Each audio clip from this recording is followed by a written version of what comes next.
বিকালবেলা সুন্দর মতো রেডি হয়ে বার হয়ে পড়েছিলাম ঘুরতে যাওয়ার উদ্দেশ্যে। কোথায় যাচ্ছি একটু পরে সেটা বলছি। এই যে দেখছি পুচকিদের সাথে আমি একটু ভিডিও করে নিচ্ছিলাম। ওর সাথে ভিডিও করতে করতে আমাদের ট্রেনটাও চলে যাচ্ছিল। কি আর হবে, ট্রেন চলে যায় যাক, তাও আমাদের ভিডিও থামালে চলবে না। এতটাই ভিডিও প্রেমী হয়ে গেছিলাম আমরা। ট্রেনটা চলে যাওয়ার পর মনের দুঃখে যেদিকে দুচোখ যাচ্ছিল সেই দিকেই হেঁটে চলেছিলাম আমরা।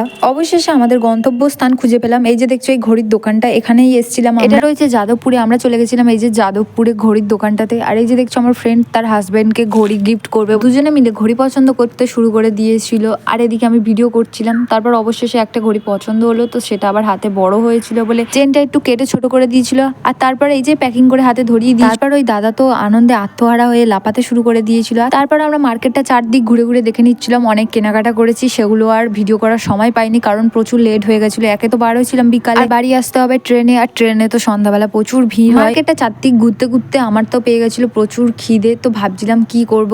তারপর এই যে দেখতে পেয়ে গেছিলাম এই মোমোর দোকানটা। যা সুন্দর মোমো বানিয়েছিল, খেতে ওয়াও ছিল, এক কথায় দারুণ ছিল সত্যি বলতে গেলে। যাদবপুরের এই মার্কেটটায় তোমরা কে কে গিয়েছো কমেন্টে জানাতে ভুলো না। মোমো খাওয়ার পর সুন্দর মতো চারদিক ঘুরে নিয়ে এবার চলে যাচ্ছিলাম বাড়ির দিকে। যাদবপুর মার্কেটে আমার এই প্রথম আসা, তো তোমরা যারা যারা গিয়েছো তারা লাইক কমেন্ট শেয়ার করতে ভুলো না। আর ভিডিও ভালো লাগলে সাবস্ক্রাইব করে দিও। আর এই যে দেখছো এই ঘড়িটা কেনা হয়েছিল। তো ভিডিওটা এই অবধি, সবাই ভালো থাকে, টাটা বাই বাই।